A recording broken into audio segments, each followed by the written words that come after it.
Assalamualaikum warahmatullahi wabarakatuh. Kembali lagi di Bibut, Bincang Budaya. Bersama saya Agung Syahputra dan kedua teman saya. Saya Muhammad Arfan. Saya Muhammad Farhan Pranata. Apa kabar dulu? Baik. Alhamdulillah. Nah, kali ini di sini kita akan membahas dan mengobrol-ngobrol tentang cerita rakyat yang ada di Jambi. Asik. Jadi sebelumnya nih saya mau tahu cerita rakyat yang ada dari tempat teman-teman. Di tempat saya ada cerita rakyat, tapi saya tidak tahu detail ceritanya itu. Tidak menguasainya sama sekali. Di tempat kamu ada cerita rakyat, tetapi Anda nggak tahu Nah, detail ceritanya. itu. Tapi Anda tahu nggak nama-nama ceritanya gitu? Pernah dengar nggak?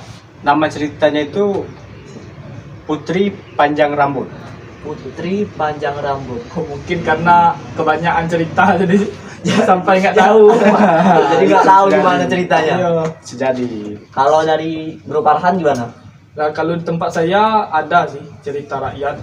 Ya, cerita di salah satu Jambi kota seberang tuh ada Al Habib, namanya Habib Idrus bin Hasan Al-Jupri. Habib Idrus bin Hasan Al-Jupri. Ya, beliau ini merupakan Habib yang menyebarkan agama Islam di Jambi. Habib yang menyebarkan agama Islam di Jambi. Ulama Berarti dia yang ulama. menyebarkan, ya, Ulama terdahulu di Jambi ya. menyebarkan wabil khususnya di kota seberang kota Jambi. Seberang kota Jambi. Dan beliau ini kalau nggak salah ya, beliau ini mendapatkan gelar yaitu Pangeran Wirokusumo. Oh, kalau Pangeran Wirakusumo saya pernah dengar. Pernah Tapi dengar. kalau tentang Habib Habib Idrus bin bin Hasan bin Al-Jupri. Hasan Al-Jupri itu saya baru dengar nih kalau dia itu merupakan Pangeran Wirakusumo. Ya, beliau ini katanya mendapat gelar pangeran ini karena beliau menikahi sepupu dari Raja Jambi yaitu Sultan Taha. Sepupu dari Raja Jambi yaitu Sultan Taha. Ya, Siapa jadi itu? dia mendapat gelar Pangeran Wirokusumo. Nama sepupu Sultan Tahanya siapa ya? Nah, itu yang saya kurang tahu. Oh. Nama sepupunya. Jadi kita cari tahu ya, Ya. siapa namanya. Nanti kita cari tahu. Terus ada lagi nggak kira-kira cerita lain? Kalau nggak salah, saya pernah dengar di seberang Olak Kemang itu ada rumah batu. Wah, rumah batu ini adalah kediaman dari Habib Idrus nih, Pangeran Wirokusumo ini. Berarti rumah batu nih secara tidak langsung itu rumah dari Habib Idrus. Habib Idrus. Atau Pangeran Wirokusumo. Pangeran Wirakusumo. Ya. Dan di seberang ini juga ada satu masjid. Namanya Masjid Ihsaniyah Olak Kemang. Di Biasanya Olak Kemang. di Kelurahan Olak Kemang. Nah, masjid ini masjid yang pertama kali didirikan oleh Pangeran Wirokusumo ini. Beliau adalah orang yang mendirikan Masjid Al-Ihsaniyah. Oh, dia yang mendirikan masjid itu. Iya. Sekarang rumah batu itu jadi destinasi wisata atau jadi apa ya? Ya, jadi destinasi wisata, jadi budaya kan. Jadi tempat cagar budaya Ya, gitu, cagar budaya. juga banyak orang main-main ke situ melihat rumah-rumah batu situ. Untuk makam Pangeran Wirakusumo itu sendiri ini tahu nggak letaknya di mana? Kalau makam Pangeran Wirokusumo ini sesuai dengan masjid yang dia bangun. Oh, Tepat berarti di depannya. dia dimakamkan di Di masjid yang dia bangun. Iya, di depan Masjid Al-Ihsaniyah, makam Oh. dari Habib Idrus ini atau Pangeran Wirokusumo ini. Menarik ya cerita dari seberang. Berarti kebanyakan cerita dari seberang ini mengenai agama Iya. Agama Islam ya. Penyebaran Agama Islam. Berarti secara tidak langsung Jambi kota seberang ini adalah kota yang adalah tempat di mana Islam itu mulai disiarkan di Jambi. Mungkin bisa itu juga alasan kenapa di Jambi seberang itu banyak pondok pesantren. Ya, betul. Oh. Dan sekarang pun Jambi seberang ini ya bisa dijuluki dengan kota santri. Karena di setiap kelurahannya itu ada pondok pesantren. Ada pondok pesantren. Ya. Berarti di dana itu seberang itu masuk ke kecamatan mana? Danau Danau Teluk. Danau Teluk. Iya. Berarti di Danau Teluk ini di setiap kelurahannya ada Pesantren. pesantren. Oh, berarti Itu di situ pesantren yang terdahulu, pesantren tua yang ada di seberang tuh ada 5 sih, setahu Ada 5. saya. Ada pesantren Nurul Islam, Nurul Islam. letaknya di Tanjung Pasir. Nah, Terus ada pondok pesantren Nurul Iman, Nurul Iman, itu ada di Ulu Gedong. Gunung Gedong. Terus ada pondok pesantren Saadatul Daren, Hmm? itu di Tahtul Yaman. Dan ada pondok pesantren Al Jauharen, itu di Tanjung Johor. Dan pesantren As'ad, itu As'ad. ada di Olah Kemang. Oh, berarti secara nggak langsung pendidikan agama di Kota Seberang ini masih sangat dijaga. Iya. Oh. Tadi kan kita udah membahas tentang agama di Kota Seberang, cerita-cerita rakyat yang berhubungan dengan agama, dengan syiar-syiar agama Islam. Nah, kalau saya itu pernah ada beberapa cerita rakyat yang saya tahu. Salah satunya itu cerita rakyat dari tempat Anda berasal, Saudara Arfan, Batanghari. Batanghari. Saya saja orang Batanghari sedikit mengetahui tentang cerita itu. Di Batanghari ini sebenarnya terlalu banyak cerita sepertinya. Nah. Sampai-sampai kamu nggak tahu ya. Nah, itu bingung saya jadinya. Jadi di Batanghari itu ada cerita tentang Tapa Malenggam. Tapa Malenggam ini adalah keturunan Peri. Jadi nama aslinya itu Mambang di Awan. Nah, Mambang di awan. Mambang di Awan. Mambang itu kalau menurut bahasa Mambang itu kayak mabuk atau bukan mabuk tapi kayak mengambang gitulah. Mengambang. Oh. Karena dia emang berasal, kalau nggak salah dia berasalnya bukan dari daratan bumi, dia berasal dari kayangan. Oh, Ya, kalau saya pernah dengar, kalau kata Mambang dalam bahasa Malaysia itu seperti penunggu lah dari Ah. suatu tempat itu kan. jadi dia tuh punya 2 adik lagi. Terus yaitu ceritanya ingin mencari putri yang mendatangi dia di mimpi. Jadi dia itu dapat mimpi terus turun ke bumi, tepatnya di Batanghari. Nah, terus dia itu berubah menjadi tapa. Nah, nama ikan tapanya ini Tapa Malenggang. Nah, selain Tapa Malenggang, saya juga pernah dengar tentang Datuk Mersam Sang Belalang Kuning. Datuk Mesam. Nah, Datuk Mersam Sang Belalang Kuning. Jadi ceritanya tuh di pinggiran Sungai Batanghari ini ada sebuah dusun. Nama dusun itu Dusun Taruban. Nah, dusun itu tuh terkenal dengan sektor perikanan serta perkebunannya yang sangat makmur. Dusun ini diketuai oleh seorang datuk. Nama datuk itu Datuk Mersam. Datuk Mesam. Nah, Datuk Mersam ini merupakan ketua di sana yang orangnya adil, arif, juga bijaksana. Oleh karena itu rakyat-rakyat di sana tuh jadi makmur semua, kehidupan dusun tuh makmur. Tapi singkat cerita itu ada seorang dukun yang nggak senang dengan dusun ini, Oh, dengan dusun yang dengan dusun Paseban ini. Nah, jadi dusun ini ceritanya Disihir. disihir. Kalau di tempat kamu namanya disihir, Diguna-guna biasanya. diguna-guna. semacam santet. Santet. Nah, jadi dia dikirim wabah penyakit.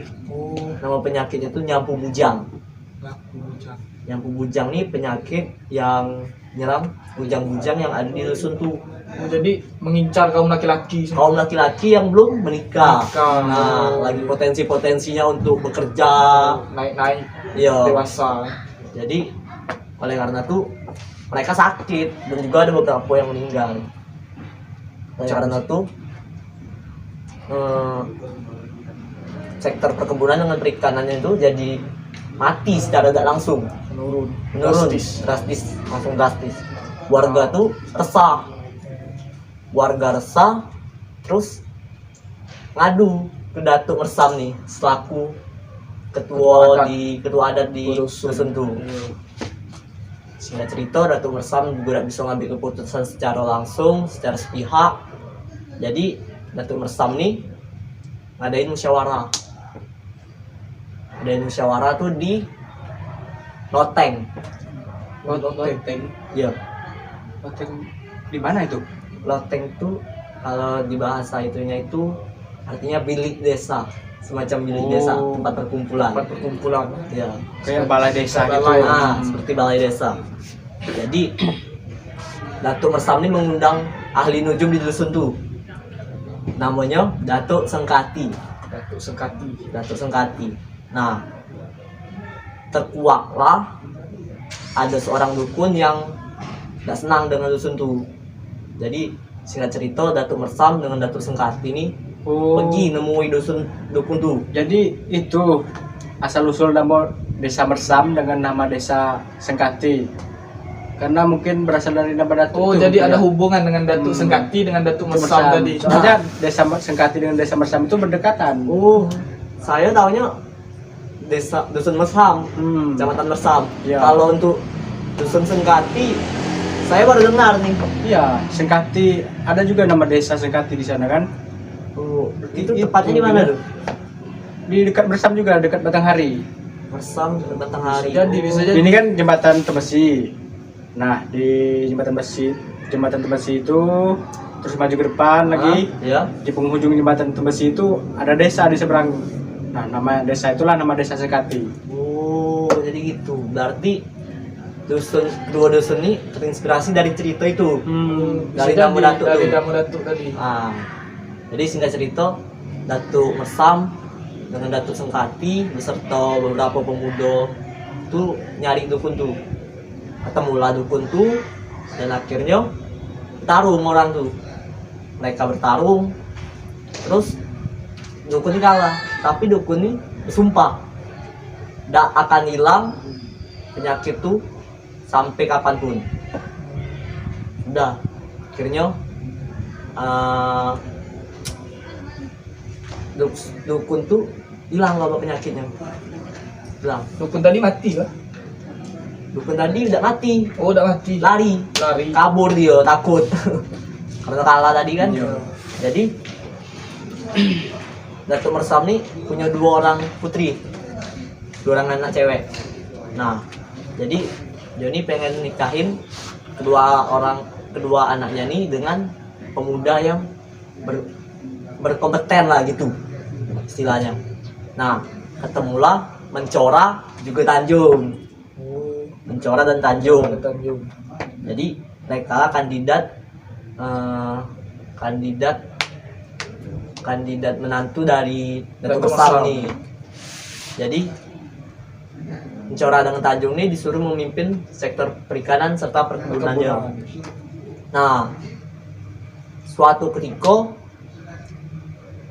ada wabah lagi, Datang lagi. datang lagi wabah. Cuman wabahnya bukan wabah penyakit, Wabah apa tuh? wabah nih belalang yang nyerang dusun tuh. Oh, macam sebagai hama. Nah, hama itu duyun-duyun orang tuh datang, belalang tuh datang, terus yang kasihan nih Mencora dengan Tanjung itu berubah juga jadi belalang. Anu loh. Bisa Karena- jadi. Karena ulah dukun tuh kan dalam sumpah tidak akan hilang penyakit itu sampai kapanpun. Jadi Datuk Mersam nih panik, kesal dia, tapi dia teringat kata-kata dukun tuh. Kau tidak payah nyari aku, tidak usah susah-susah nyari aku, tinggal sebut nama aku 3 kali, aku bakal datang tempat kau. Disebutlah nama dukun tuh, dan akhirnya dukun tuh datang. Nah, dukun tuh datang, dia nantang Datuk Mersam. Oh, bertarung lagi ya. Bukan bertarung kali ini, dia nantang ngasih kalau Mencora dengan Tanjung nah jadi manusia lagi, dia harus milih antara 2 racun nih, ada 2 ramuan. Salah satu nih, kalau dia minum ini dukun tuh mati, terus wabah tuh hilang, tapi Datuk Mersam nih jadi belalang. Oh, jadi belalang tuh sama ramuannya. Nah, resikonya lagi Datuk Mersamnya mati. Dipilihlah antara 2 tuh, dan dipilih yang dapat ngilangi dukun tuh serta wabah penyakit tuh. Tapi Tapi Datuk Mersam jadi Datuk belalang. Mersam konsekuensinya Datuk Mersam jadi belalang. belalang. Nah, tapi alhamdulillah kan sudah ketemu nih siapa yang bakal mimpin dusun tuh selanjutnya. Jadi Mencora dan Tanjung ini dinikahkan terus mimpin dusun tuh. Nah, Datuk Mersam nih pergi dari dusun tuh. Sudah jadi belalang. Sudah jadi belalang, tetap jadi belalang dia untuk selama-lamanya. Nah, dari situlah cerita Datuk Mersam sang belalang kunyit. Oh, itu yang namanya Datuk Mersam Belalang Kunyit. Nah, Hmm. secara tidak langsung kan itu mengangkat banyak sekali pesan-pesan moral yang diangkatnya. Iya, betul. Nah, dari situ kita juga bisa belajar kalau cerita rakyat ini tidak, ya memang mereka ada yang fiktif, Ya, ada yang fakta, ada yang fakta, ada yang fiktif. Nah, tapi kita tuh dapat belajar dari pesan-pesan moral yang ada di situ. kita mengambil apa isi dari cerita tersebut. Nah, Tapi biasanya memang zaman-zaman dulu itu ilmu-ilmu kayak itu memang ada biasanya. ya. Ya, tapi ada sebagian orang yang tidak mempercayai itu. Itu. Kalau dari kalian percaya nah? Ya, saya ada sebagian yang percaya, ada yang tidak. Sama juga lah kayak dia kan. Ada yang bisa dipercaya, ada yang tidak. Nah, jadi itulah pentingnya kenapa kita harus mengetahui cerita rakyat di daerah kita, karena banyak sekali pesan-pesan moral yang Dapat kita ambil. dapat kita ambil di situ. Nah, mulai sekarang kau baca-baca lah cerita rakyat yang ada di daerah kau tuh. Soalnya- Jangan nggak tahu lagi tadi bilang banyak cerita rakyat di tempat aku, cuman aku nggak tahu Iya. kayak mana ceritanya. Bukan tidak tahu, tapi Bingung mungkin. para tetua di desa Mengangkat kami itu sudah enggan untuk bercerita. Nah, itu yang seharusnya cerita itu harus dilestarikan, Nah, itu. diceritakan secara turun menurun Itu. supaya tidak hilang. itu sebabnya kenapa penutur sastra lisan itu harus ada, harus terus berlanjut, terus berjalan, karena untuk hal itu karena untuk menceritakan hal itu ke generasi selanjutnya, agar generasi selanjutnya ini tahu tentang cerita-cerita yang ada di daerahnya. Nah, Dulu kakek saya banyak mengetahui tentang cerita yang ada di desa saya itu, tapi kakek saya ini ya itu sudah dipanggil Allah duluan kan. Mungkin andanya juga yang enggan bertanya kepada kakeknya. Bukan enggan bertanya, waktu itu umur saya masih kecil jadi belum banyak menerima atau bertanya segala macam. biasanya kan di daerah-daerah dusun-dusun itu banyak tetua adat yang tahu cerita-cerita. Nah, mulai sekarang kita bisa menggali cerita-cerita dari mereka. Kita juga dapat bisa melakukan penelitian guna untuk mengetahui cerita-cerita tersebut, dan juga guna untuk kita untuk banyak gunanya sebenarnya. Kita dapat mengetahui dialek-dialek yang ada di wilayah itu. Kita bisa mengetahui apa yang terjadi di sana, dan kita juga dapat melestarikan secara tidak langsung, dapat melestarikan cerita-cerita yang ada di wilayah kita. Pesannya ya kita lestarikan cerita itu, jangan sampai hilang. Ya, benar. Agar generasi muda kita tahu kan Kalau perlu cerita-cerita rakyat. ditulis di dalam buku gitu kan. Ya, Ya, supaya bisa dijadikan di- dongeng, jadikan kumpulan cerita rakyat gitu.